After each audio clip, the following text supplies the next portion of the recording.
بسم الله الرحمن الرحيم الحمد لله رب العالمين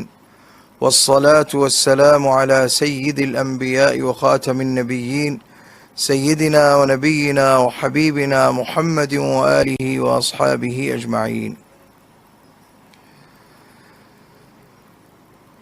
محترم دوستو، بزرگوں اور عزیزو، اللہ سبحانہ و تعالی نے سورۃ المؤمنون کی ابتدائی آیات میں ان لوگوں کی صفات بیان فرمائی ہیں جو جنت الفردوس کے وارث بنیں گے، کیونکہ جنت الفردوس جنت کا سب سے اعلیٰ درجہ ہے اور اس کی چھت جو ہے وہ عرش اعظم ہے۔ اللہ سبحانہ و تعالیٰ کا عرش جنت الفردوس کی چھت ہے۔ تو جنت الفردوس حاصل کرنے کے لیے ہم سب کو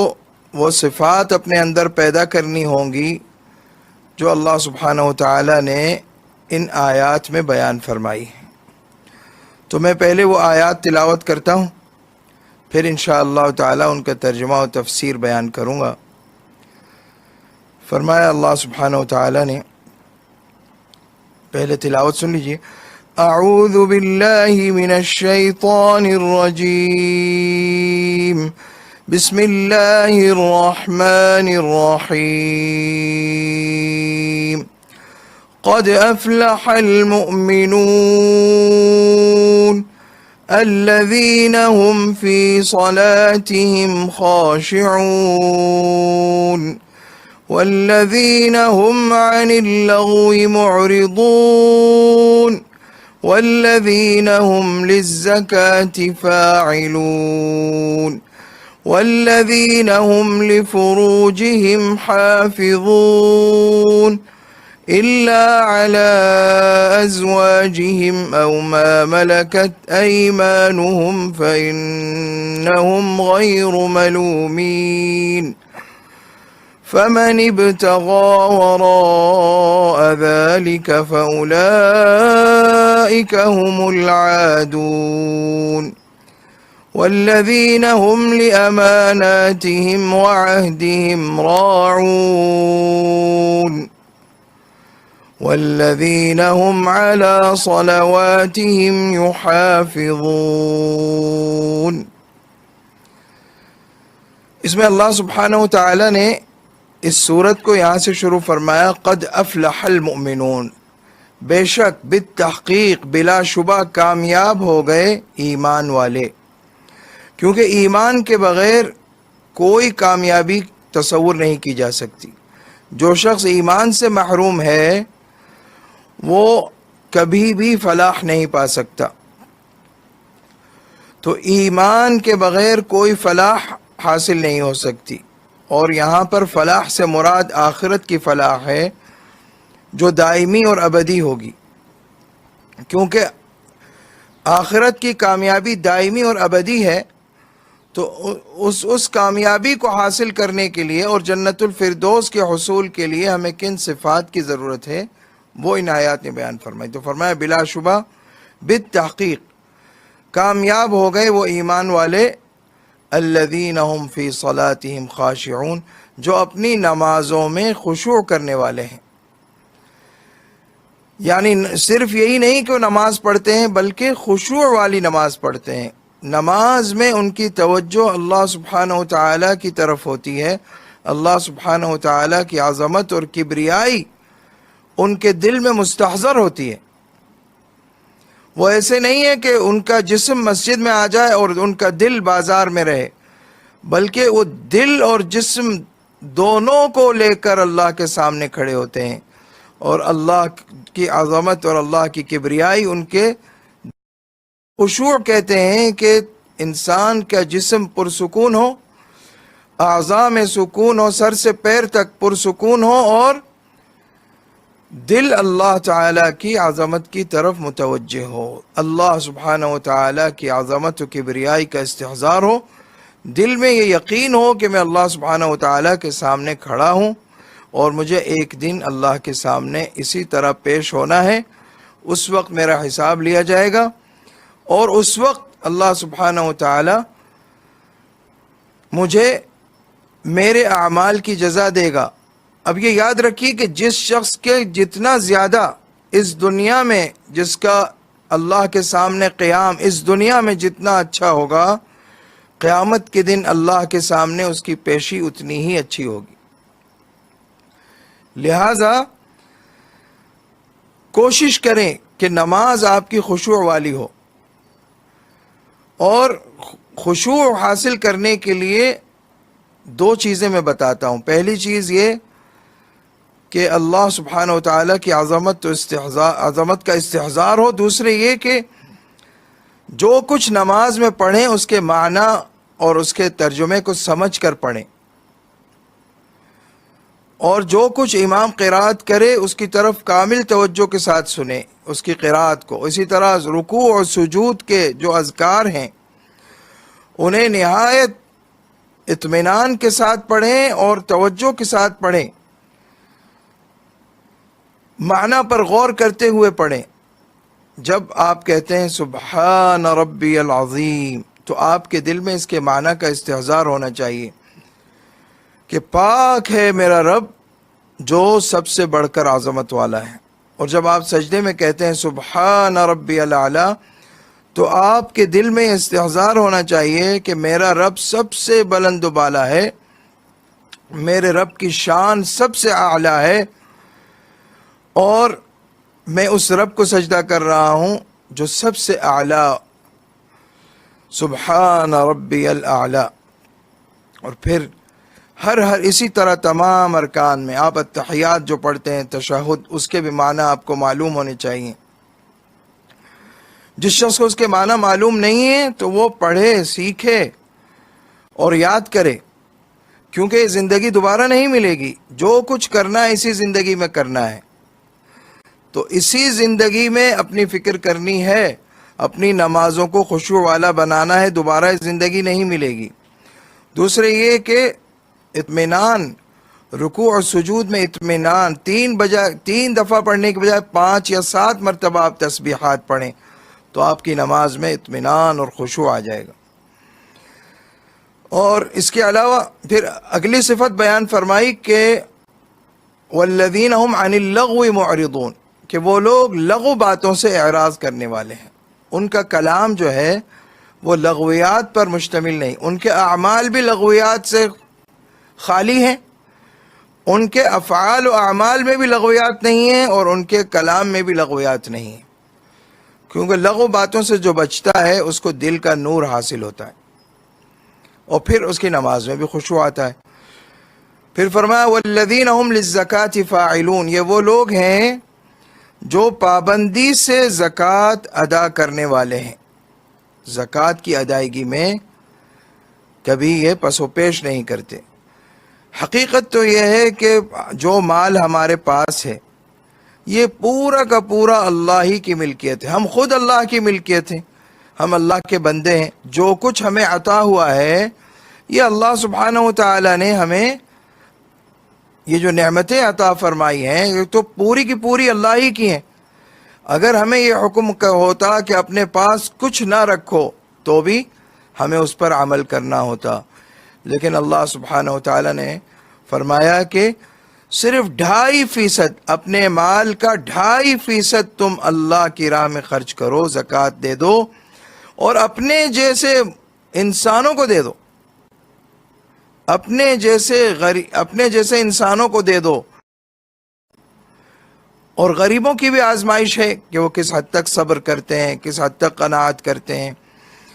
تو دولت مندوں کو حکم دیا کہ تم اپنے جیسے انسانوں پہ خرچ کرو، اور اللہ نے فرمایا کہ میں اس کو اپنے ذمے قرض شمار کروں گا۔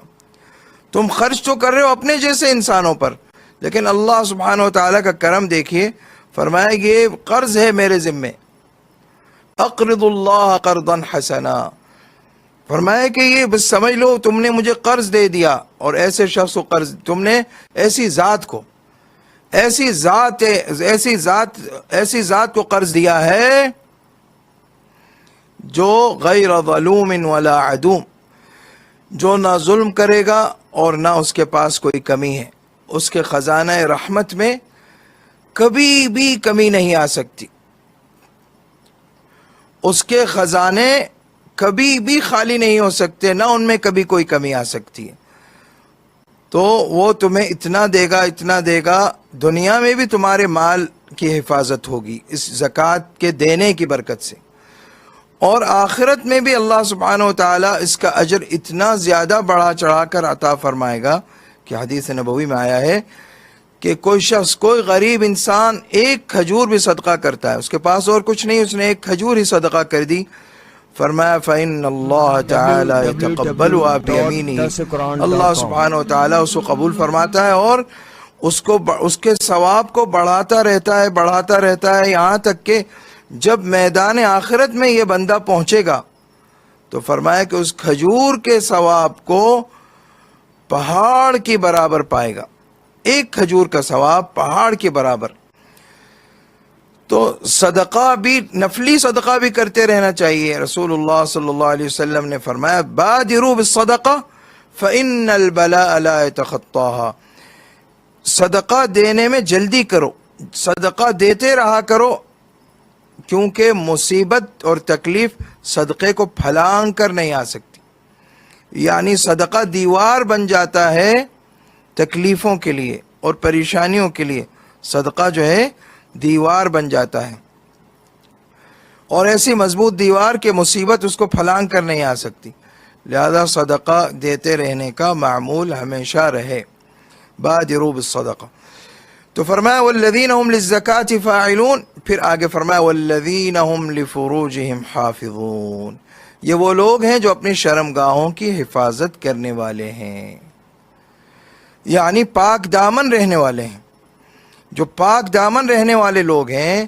کہ الا علی ازواجہم او ما ملکت ایمانہم فانہم غیر ملومین، اپنی حلال طیب اور پاک بیویوں کے علاوہ کسی اور سے اپنی شہوت پوری نہیں کرتے، اور او ما ملکت ایمانہم، یا شرعی باندی بیوی ہو یا شرعی باندی، بس اسی سے شہوت پوری کرنا جائز ہے۔ اور کیونکہ اس دور میں شرعی باندیاں تو نہیں ہیں، لہذا بیویاں، جو بیویاں ہیں نکاح میں، صرف بیوی سے اپنی خواہش نفس کو پورا کرنا جائز ہے، اس کے علاوہ جو فرمایا جو کوئی اور راہ تلاش کرے گا فمن ابتغى وراء ذلك فاولئک هم العادون، تو یہی لوگ حد سے گزر جانے والے ہیں، حد سے تجاوز کرنے والے ہیں۔ اور یہ یاد رکھیے کہ زنا جو ہے یہ ایسا بدترین فعل ہے کہ کوئی شریف انسان اس کا تصور بھی نہیں کر سکتا، اور زنا تک پہنچانے والی جو چیزیں ہیں وہ بد نظری ہے، سب سے پہلی چیز بد نظری ہے، یہ جو انسان کو زنا تک پہنچاتی ہے۔ لہذا جو اپنے آنکھوں کی، اپنی نظروں کی حفاظت کر لے گا تو سمجھ لیں کہ وہ جو اپنی نظروں کی حفاظت کر لے گا وہ انشاءاللہ اس کے لیے پاک دامن رہنا ہمیشہ آسان رہے گا۔ والذین هم لاماناتہم وعہدہم راعون، فرمایا اور یہ وہ لوگ ہیں جو امانت دار ہیں، یہ وہ لوگ ہیں جو امانت دار بھی ہیں اور عہد کو پورا کرنے والے بھی ہیں۔ کوئی بھی امانت سپرد کی جائے اس کی کئی اقسام ہیں۔ ایک امانت ہوتی ہے کہ کوئی مال یا پیسہ کسی کے پاس رکھوایا گیا بطور امانت، ایک امانت ہوتی ہے کوئی کام سپرد کیا گیا کہ یہ آپ کو کرنا ہے اور آپ نے وعدہ کر لیا ہاں میں اس کام کو پورا کروں گا۔ دونوں امانتوں کو پورا کرنا یہ لازم ہے ایمان والوں کے لیے، اور عہد کو پورا کرنا، عہد کے معنی کوئی بھی کسی سے ایگریمنٹ کیا، کوئی معاہدہ کیا، اس معاہدے کو پورا کرنا فرض ہے۔ امانت داری اور سچائی اور عہد اور وعدے کو پورا کرنا یہ ایمان والوں کی خاص صفات ہے۔ صحابہ کرام فرماتے ہیں، صحابہ کرام رضوان اللہ علیہ مجمعین فرماتے ہیں ما خطبنا رسول اللہ صلی اللہ علیہ وسلم الا قال لا ایمان لمن لا امانت له ولا دین لمن لا عہد له، فرماتے ہیں کبھی ایسا نہیں ہوا کہ اللہ کے پیارے نبی صلی اللہ علیہ وسلم نے خطبہ دیا ہو اور اس میں یہ ارشاد نہ فرمایا ہو کہ اس کا کوئی ایمان نہیں جو امانت دار نہیں، اس کا کوئی ایمان نہیں جو امانت دار نہیں، اور اور اس کا کوئی دین نہیں جو اپنے عہد و پیمان کا پابند نہیں۔ اب ہم اور آپ غور کریں، ہم لوگ اس معاشرے میں کس حد تک یہ دو صفتیں ہمارے مسلمان معاشرے میں باقی رہ گئی ہیں، یعنی امانت داری ہماری کس حد تک باقی رہ گئی، اور عہد و پیمان کو پورا کرنا کس حد تک ہمارے اندر باقی رہ گیا۔ ہر شخص اپنے بارے میں غور کرے، اوپر سے لے کے نیچے تک، حکمرانوں سے لے کر عوام تک، امیر و غریب، حاکم و محکوم، افسر اور نوکر، سب غور کریں کہ ہمارے اندر یہ صفات کس درجہ باقی رہ گئی ہیں، امانت داری کی صفت اور عہد و پیمان کو پورا کرنے کی صفت۔ اس کے بعد فرمایا والذین هم علی صلواتہم یحافظون، شروع میں ہی فرمایا الذین هم فی صلاتہم خاشعون کہ یہ وہ لوگ ہیں جو اپنی نمازوں میں خشوع کرنے والے ہیں، اور پھر آخر میں ایک بار دہرایا والذین هم علی صلواتہم یحافظون، وہاں پر خشوع کا ذکر تھا اور یہاں پر نماز کی پابندی کا ذکر ہے۔ وہاں پہلے فرمایا خشوع کرنے والے ہیں، اور یہاں فرمایا کہ پابندی سے نماز ادا کرنے والے ہیں۔ اب کوئی شخص ہو نماز تو خشوع والی پڑھتا ہے لیکن پابندی سے نہیں پڑھتا، تو یہ بھی جنت الفردوس کا مستحق نہیں۔ اور ایک شخص ہے نماز پابندی سے پڑھ رہا ہے لیکن اس کی نماز غفلت والی ہے، اس کی توجہ اللہ کی طرف نہیں ہے، تو یہ بھی جنت الفردوس کا مستحق نہیں ہے۔ یعنی فردوس کے معنی جو جنت کا سب سے اعلیٰ درجہ ہے۔ دنیا میں ہم کوشش کرتے ہیں کہ ہمیں اعلیٰ سے اعلیٰ چیز ملے، اور جنت الفردوس سب سے اعلیٰ درجہ ہے جنت کا، وہ حاصل کرنا ہے تو نماز کی پابندی بھی کرنی ہے اور خشوع والی نماز پڑھنی ہے۔ تو فرمایا یہ لوگ جن کے اندر یہ صفات ہیں ان کی جزا کیا ہے؟ فرمایا اولئک هم الوارثون الذین یرثون الفردوس هم فیہا خالدون، فرمایا یہی تو وہ لوگ ہیں جو وارث ہوں گے۔ کس چیز کے وارث ہوں گے؟ جنت الفردوس کے وارث ہوں گے یہ لوگ، اور وہاں ہمیشہ ہمیش رہیں گے، کیونکہ جنت الفردوس جنت کا سب سے اعلیٰ درجہ ہے۔ جنت کا تو سب سے ادنا درجہ ہے، وہ اس میں جو کوئی پہنچ جائے گا وہ وہاں سے کہیں اور جانا نہیں چاہے گا، کیونکہ ادنا درجے میں بھی ہر خواہش پوری ہوگی، تو اعلیٰ درجے والوں کی تو بات ہی کیا ہے پھر۔ تو اللہ سبحانہ و تعالی ہم سب کو جنت الفردوس کے اعلیٰ درجات نصیب فرمائے، اور اللہ سبحانہ و تعالی ہمیں یہ صفات جو اللہ نے بیان فرمائی ہمیں حاصل کرنے کی توفیق عطا فرمائے۔ وآخر دعوانا الحمدللہ رب العالمین۔